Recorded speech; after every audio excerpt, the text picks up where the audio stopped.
안녕하세요. 1월 18일 화요일 날마다 죽기로 큐티 가이드입니다. 함께 나눌 본문은 사무엘상 1장 9절부터 18절까지 말씀입니다.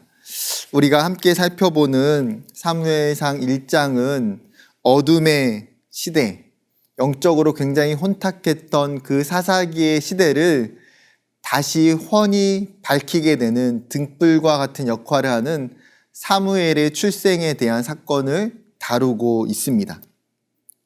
이 사무엘의 출생을 통해서 하나님이 놀라운 일들을 하고 계시는데 그 과정 속에 있는 그 사무엘의 어머니였던 그 한나의 모습을 우리가 오늘은 함께 살펴봤으면 좋겠습니다. 내용 관찰 질문인데요. 1번에 보게 되면 한나가 여호와께 기도하며 통곡한 이유는 무엇 때문입니까? 우리가 어제 살펴봤던 그 본문의 배경의 내용입니다. 한나에게는 자녀가 없었습니다. 이 당시에 자녀는 어떤 의미였습니까? 하나님이 주시는 복을 상징하는 의미였습니다. 반대로 자녀가 없다는 것은 하나님이 나에게 주신 복이 없고 오히려 복과 반대되는 저주라는 생각을 사람들로부터 받을 수 있는 그런 상황이고 시대였습니다. 그런데 또 한편으로는 한나의 마음이 더 아플 수밖에 없었던 것은 심지어 엘가나라고 하는 이 남편이 또 다른 한 명의 아내였던 브닌나가 있었는데 그 브닌나에게는 자녀가 있었다라는 거예요. 그리고 브닌나가 그것을 가지고 한나의 마음을 굉장히 아프게 만들었습니다. 한나는 자신의 그 상황, 자신의 아픔을 토로할 수밖에 없는 대상이 하나님임을 분명히 알고 있었습니다. 그렇기 때문에 그녀는 지금 하나님 앞에 나아가서 지금 그 하나님을 만날 수 있는 그 자리 앞에 나아가서 간절히 통곡하고 기도하고 있는 것이죠. 두 번째 보게 되면 한나의 간절한 기도의 내용은 무엇입니까? 한나가 그렇게 이야기하잖아요. 주의 여종의 고통을 보시고 은혜를 베푸셔서 아들을 주시기를 한나가 간구해요. 하나님께서 그 기도에 응답을 하시면 그 아이를 하나님께 드리겠다라고 서원하고 있습니다. 그 서원에 구체적으로 뭐라고 말합니까? 삭도를 그의 머리에 대지 않겠다 이야기합니다.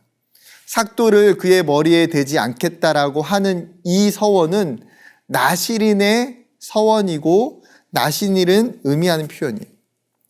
나실인이라는 것은 성별한다라는 뜻에서 온 단어입니다. 즉, 그 삶을 성별하여 구별하여 여호와 하나님께 드린다는 거예요. 구약에 보게 되면 일정 기간을 나실인으로 지내기도 하고 혹은 삶의 평생을 나실인으로 드리기도 합니다.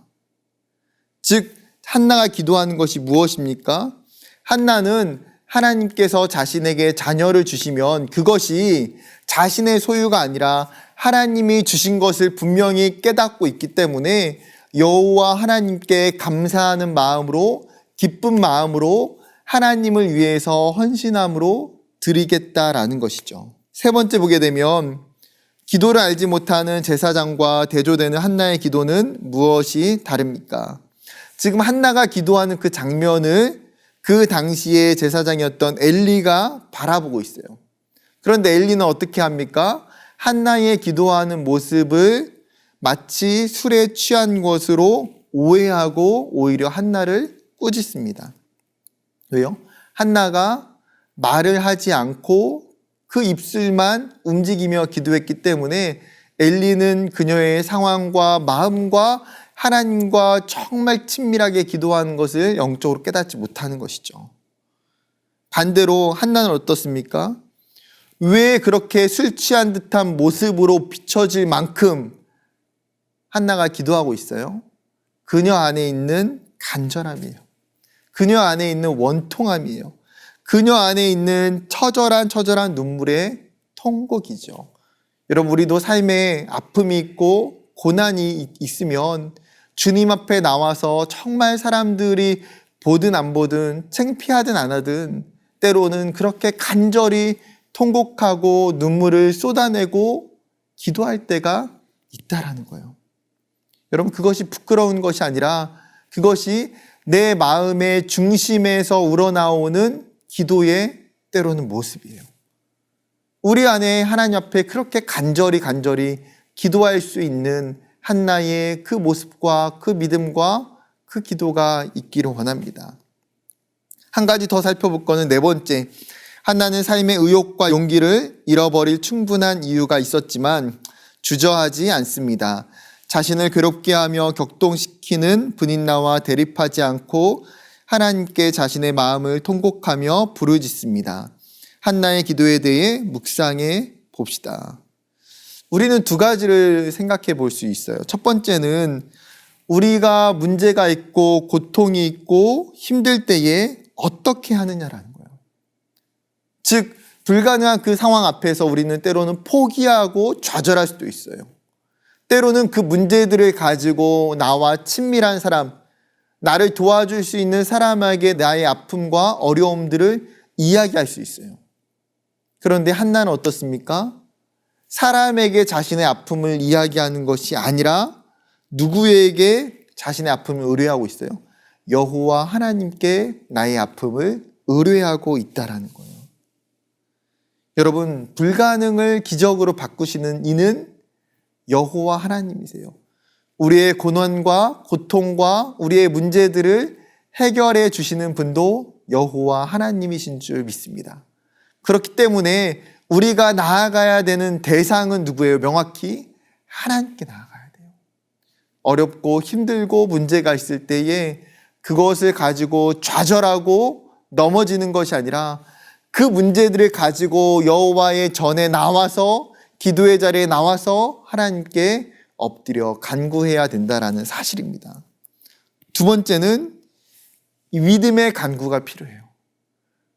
한나는 하나님께서 주실 것에 대한 간절한 그 믿음과 마음을 가졌기 때문에 그녀가 기쁨으로 서원하여 주 앞에 간구할 수 있었던 거예요. 18절에도 보게 되면 그 기도에 응답해 주실 것을 믿고 그녀가 확신하여 돌아가는 것을 보게 됩니다. 무엇인가요? 하나님을 신뢰하는 한나의 믿음을 보게 되는 거예요. 자신의 기도에 응답하실 하나님을 소망하는 한나의 모습이 있는 것이죠.